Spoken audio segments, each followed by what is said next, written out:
Kate Garraway issues six-word statement as she breaks silence on budget cuts. ITV will undergo a series of changes starting in 2026, and Good Morning Britain host Kate Garraway has now spoken out about them. Kate Garraway has spoken out about the sweeping budget cuts at ITV, which are set to impact its soaps and daytime programming in 2026. It was previously revealed that over 220 staff members face redundancy, with significant schedule restructuring planned across the network.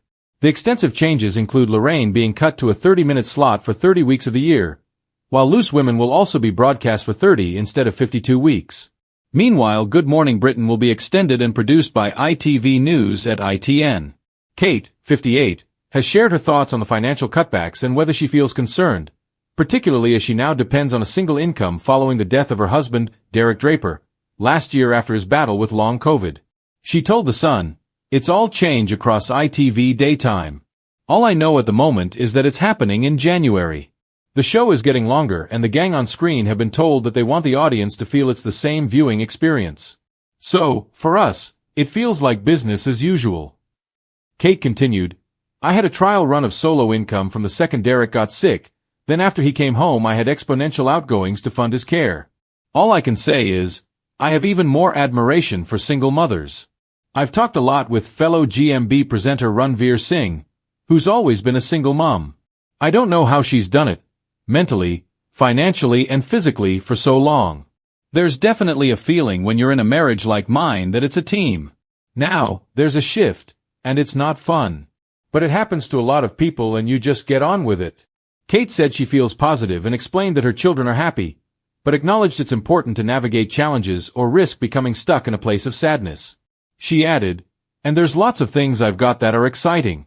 Without wiping away everything that's happened, the kids are happy. I do feel positive. But you have to be able to navigate it all, otherwise you get locked in a sad place." Since Good Morning Britain launched in 2014, Kate has been a cornerstone of the lineup, presenting on Thursdays and Fridays alongside co-hosts such as Richard Madeley, Ed Balls, Adil Ray, and Robert Rinder. The significant changes at ITV were first announced in May, with Kevin Ligo, managing director of ITV's Media and Entertainment Division, stating that the move will allow the broadcaster to better serve its audiences while also supporting investment in other programming areas, reports The Mirror. A portion of his statement read, "These changes also allow us to consolidate our news operations and expand our national, international and regional news output, and to build upon our proud history of trusted journalism at a time when our viewers need accurate, unbiased news coverage more than ever."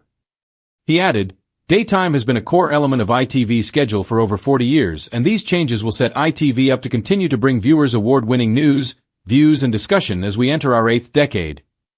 Kate Garraway has always been a woman who knows how to balance composure with candor.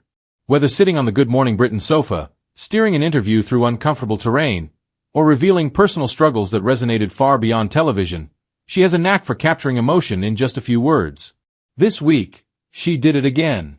Faced with the looming reality of sweeping budget cuts that will ripple through the broadcasting industry and beyond, Garraway broke her silence with a six-word statement that has left colleagues, critics, and viewers alike buzzing.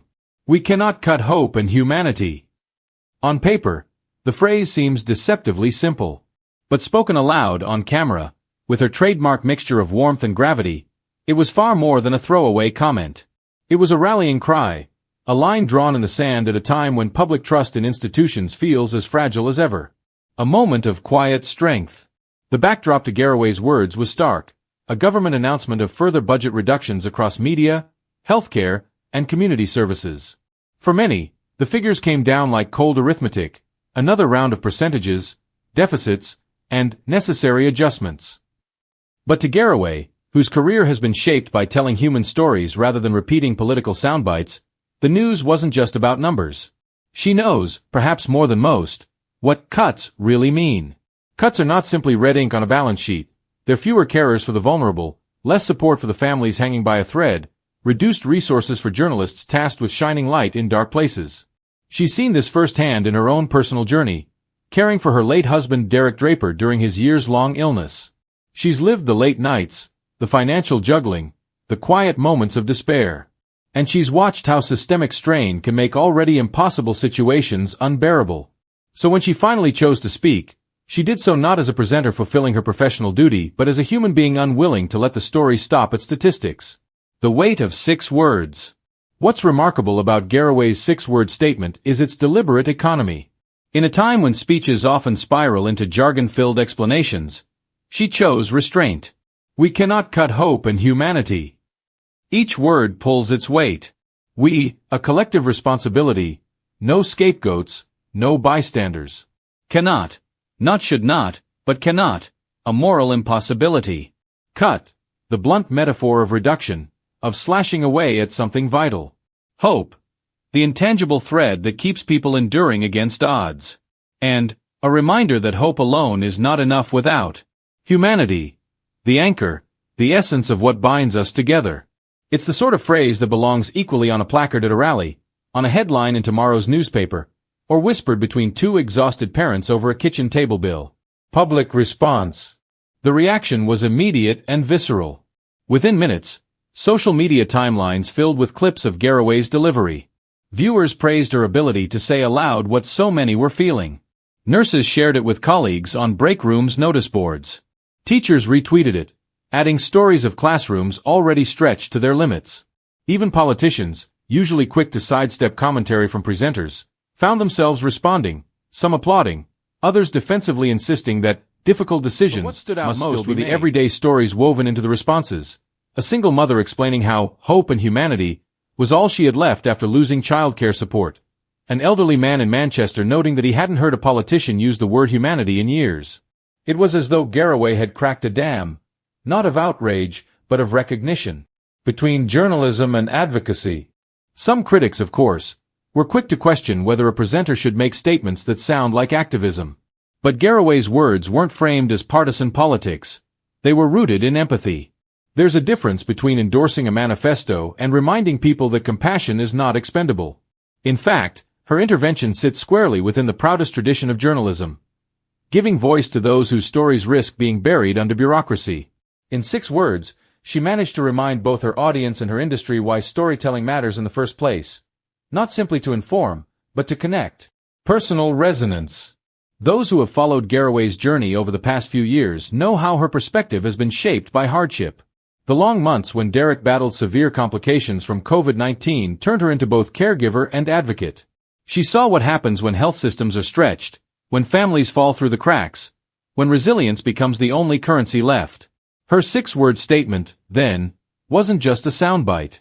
It was autobiography compressed into a principle. Having witnessed how fragile hope can be, she now insists it cannot be treated as optional. A broader conversation. What's most striking is how Garraway's comment has already outgrown its initial context. While aimed at budget cuts, the phrase has migrated into larger discussions about society's priorities. Editorials have picked it up as a lens through which to critique not just government policy, but corporate culture, technological disruption, even climate inaction. The idea that hope and humanity must remain intact is as relevant in a hospital ward as it is in a newsroom, a classroom, or a courtroom. And that is the quiet brilliance of her choice of words. They transcend their origin. A call forward. So where does this leave us? In one sense, Garraway's 6 words don't solve the crisis. Budgets will still be cut, services will still shrink, lives will still be disrupted. But in another sense, her words offer a compass. They remind us that numbers must never erase faces, that policies must never crush spirits, that resilience must not be mistaken for infinite endurance. Her statement is both shield and mirror, a shield against the cynicism that says compassion is expendable, and a mirror reflecting back what we most fear losing. Closing thought. Kate Garraway has always known how to communicate. But in this moment, she moved beyond communication into conviction. We cannot cut hope and humanity, maybe only 6 words, but they carry the weight of lived experience, collective struggle, and a stubborn belief that even in austerity, dignity must endure. It is not the length of a statement that matters, but the life it breathes into those who hear it. And Garraway's words, sharp, soft, unshakable, will continue to echo in living rooms, classrooms, and corridors of power long after the budget papers are filed away. Because in the end, when everything else is cut, what remains is what she reminded us of: hope and humanity.